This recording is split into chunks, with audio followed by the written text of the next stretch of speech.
Assalamualaikum warahmatullahi wabarakatuh. Hai murid-murid sekalian, selamat pagi. Nam Arif, Nam Ijak dan Nam Dinamik.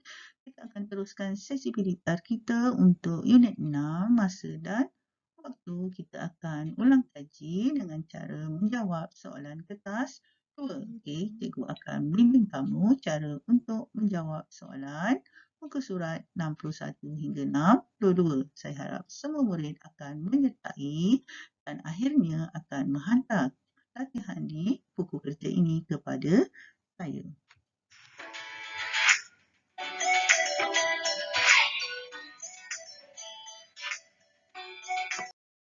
Baiklah murid-murid, kamu boleh rujuk buku kerja muka surat 61 hingga 62 untuk cikgu bimbing bagaimana untuk menjawab soalan kertas 2. Kamu perhatikan soalan nombor 1, jadual di bawah menunjukkan bilangan penutup botol yang dapat dihasilkan dengan menggunakan dua buah mesin. Okey, ada dua buah mesin yang digunakan untuk menghasilkan penutup botol. Mesin R dapat menghasilkan 650 penutup botol dalam masa 30 minit, manakala mesin T dapat menghasilkan 1000 penutup botol dalam masa 1 jam. Okey, soalannya A, hitung beza bilangan penutup botol yang dapat dihasilkan oleh mesin R dan mesin T dalam masa 1 jam. Kita gariskan kata kunci. Kata kunci meminta kita mencari beza bilangan penutup botol yang dapat dihasilkan oleh mesin R dan mesin T dalam masa 1 jam. Kita perhatikan di sini dalam jadual, mesin T menghasilkan 1000 penutup botol dalam masa 1 jam. Manakala mesin R diberi kata kuncinya 30 minit menghasilkan 650 penutup botol. Maka kalau 1 jam, 30 minit kepada 1 jam, 30 darab 2 iaitu 60 minit. Maka bilangan penutup botolnya 650 didarab dengan 2 lah nak dapat 1 jam. Dah tahu mesin R berapa 1 jam menghasilkan penutup botol, mesin T pun dah tahu, kamu carilah beza. Tolakkan mana bilangan penutup botol yang besar, tolakkan bilangan penutup botol yang kecil. Baiklah murid-murid, kita terus kepada soalan 1B. Sejumlah 0.03 juta penutup botol perlu dihasilkan dengan menggunakan mesin T. Hitung masa dalam jam yang diperlukan untuk menghasilkan semua penutup botol itu. Kita gariskan maklumat yang diberi. Okey, kita tahu 0.03 juta penutup botol perlu dihasilkan dengan menggunakan mesin T. Jadi soalannya meminta kita menghitung masa dalam jam yang diperlukan untuk menghasilkan semua penutup botol tersebut. Semua penutup botol tersebut maksudnya 0.03 juta itulah. Okey, maka 0.03 juta ini adalah nombor perpuluhan dalam sebutan juta. Maka jadikan nombor perpuluhan sebutan juta ini kepada nombor bulat iaitu 0.03 darabkan dengan 1 juta. Okey, 1 juta ada 6 sifar, maka kita gerakkan titik perpuluhan ke kanan sebanyak 6 kali 1, 2, 3, 4, 5, 6 akan menghasilkan nombor bulat iaitu 30,000 penutup botol. Jadi kita perlu cari masa yang diperlukan untuk menghasilkan 30,000 penutup botol dengan menggunakan mesin T. Okey, kita dah tahu kenyataannya tadi berdasarkan jadual yang tadi. Kita tahu 1000 penutup botol dihasilkan dengan menggunakan mesin T dalam masa 1 jam. Okey, kenapa kita letak kenyataan jamnya di belakang? Sebab soalan meminta kita mencari masa dalam jam. Jadi jam letakkan di sebelah kanan. Kita tahu kenyataannya 1000 penutup botol dalam masa 1 jam. Maka kalau 30,000 penutup botol, masanya berapa? Ini adalah berkadar terus. Maka cikgu dah ajar kamu 30,000 ni berapa? Kita ambil lah. Yang dekat ni adalah 30,000, darab yang atas adalah 1 jam. Bahagi yang jauh, bahagi dengan 1000. Sebab nombor ni ada 3, jadi ada 2 operasi yang terlibat, iaitu darab dan bahagi. Darab yang atas, bahagi yang jauh. Okey, saya percaya, okey, dah ada ayat matematik begini, kamu boleh selesaikannya, permudahkan mana yang boleh dimudah dan kamu akan dapat jawapannya dalam unit jam.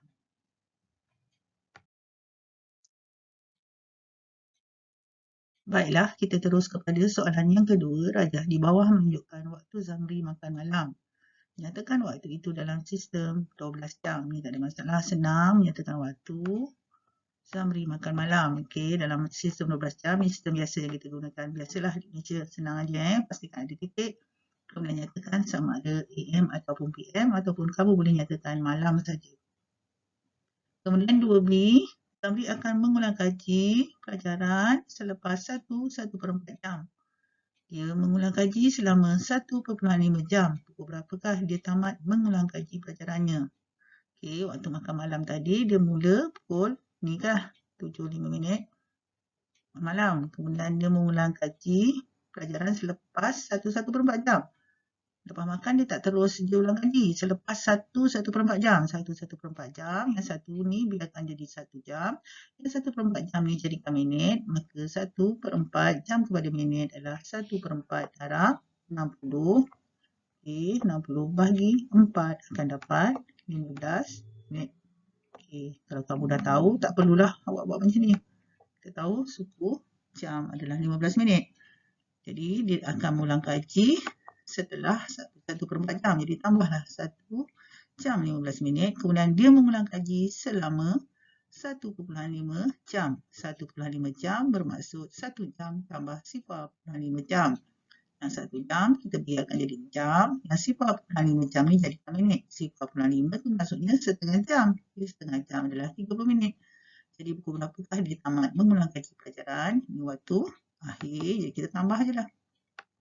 Tambah dua-dua tempoh masa ni. Okey, dah tambah. Kalau dia lebih daripada 60 minit, jadikan jam. Kalau tak kurang daripada 60 minit, biarkan saja. Kemudian kamu kena keluarkan dan jadikan dia waktu. Berapa dia tamat mengulang kaji pelajaran. Mesti ada titik. Kalau sistem 12 jam, mesti ada titik dan mesti ada menunjukkan pukul berapa AM ataupun PM. Keluarkan di sini. Sama dengan ni. Baiklah murid-murid, kita terus kepada soalan yang ketiga. Jadual di bawah menunjukkan sebahagian daripada aktiviti yang dilakukan oleh Puan Nasa pada suatu hari tertentu. Okey, kita tengok waktu dan aktiviti. Okey, soalannya hitung jumlah tempoh masa untuk aktiviti berjoging dan berkebun. Jumlah masa kita tambah. Tempoh masa, kita kena cari tempoh masa jogging dan berkebun dulu. Mula-mula kita cari tempoh masa berjoging. Okey, dia mula berjoging 6.30 pagi dan bersarapan 7.30 pagi. Maksudnya kita tahu tempoh masa adalah waktu akhir tolak waktu awal. Maksudnya waktu awal dia berjoging 6.30, waktu akhirnya dia bersarapan pukul 7.30. Maksudnya waktu akhir berjoging ialah 7.30. Jadi nak tahu waktu tempoh masa waktu berjoging, jadi 7.30 tolak 6.30, dapatlah berapa tempoh masa dia berjoging. Kemudian nak cari waktu dia berkebun selepas dia sarapan. Okey, 7.30 dia sarapan. 8 suku dia berkebun. Okey, 8 suku dia berkebun dan 9.30 dia berehat. Jadi kita tahu waktu berkebun adalah waktu akhirnya dia berehat 9.30 tolak waktu awalnya mula berkebun. Jadi 9.30 tolak 8 suku. Dapatlah tempoh masa berkebun. Dah dapat kedua-dua tempoh masa berjoging dan berkebun, kamu kena tambahkanlah masa berjoging dan berkebun dalam jam dan minit. Okey, kalau nak buat lagi satu di sini pun boleh untuk awak tambah kedua-dua jawapan di sini. Baiklah murid-murid, kita terus kepada soalan 3B. Puan Nasa menggunakan 15 minit untuk aktiviti memanaskan badan sebelum berjoging. Okey, biasalah kita perlu melakukan aktiviti memanaskan badan sebelum melakukan aktiviti riadah yang lain. Okay, jadi hitung masa yang digunakan untuk berjoging. Kita tahu berdasarkan soalan satu tadi, tempoh masa Puan Nasa berjoging adalah 7.30 tolak 6.30. Tempoh masanya adalah 1 jam. Okay, dalam masa 1 jam tu dia melakukan aktiviti memanaskan badan sebanyak tempoh masa memanaskan badan adalah 15 minit. Jadi hitung masa digunakan untuk berjoging. Jadi 1 jam adalah 60 minit, maka 60 minit tolak 15 minit, awak boleh melaksanakan operasi bentuk lazim dan dapatlah tempoh masa yang digunakan untuk berjoging. Baiklah murid-murid, kita terus kepada soalan yang terakhir iaitu soalan 4. Kaca di sebelah menunjukkan tarikh Pak Zailan mula membuat ukiran. Okey, ini adalah tarikh Pak Zailan mula membuat ukiran iaitu 20 April 2021 hari Selasa. Dia tidak mengukir pada hari Sabtu dan hari Ahad. Ada 2 hari dia tak mengukir, Sabtu dan Ahad. Pak Zailan mengukir dari pukul 9.30 pagi, 9.30 AM dan 9.30 pagi hingga 1 PM ataupun 1 petang setiap hari. Okey. Hitung jumlah masa dalam jam dan minit dia mengukir dalam bulan April itu. Okey, kita diminta mencari jumlah masa dalam jam dan minit dia mengukir dalam bulan April itu. Okey, nak cari dalam bulan April dia mengukir dalam tempoh masa berapa jam berapa minit. Kita cari dulu sehari dia mengukir berapa masanya. Okey, waktu akhirnya adalah 1 petang. Tolak waktu awalnya adalah 9.30 pagi. Okey, 1 petang nak tolak 9.30 pagi tak boleh, jadi 1 petang tu jadi kesitan 24 jam. PM tambah 12 jam jadi jam 13 tolak jam 9.30. Okey, sifar minit tolak 30 minit tak boleh, ini minta rumah jam 1 jam. Jadi 1 jam bawa ke rumah minit akan jadi 60 minit. 60 minit tolak 30 minit boleh tolak macam biasa adalah 30, 12 tolak 9 adalah 3 jam.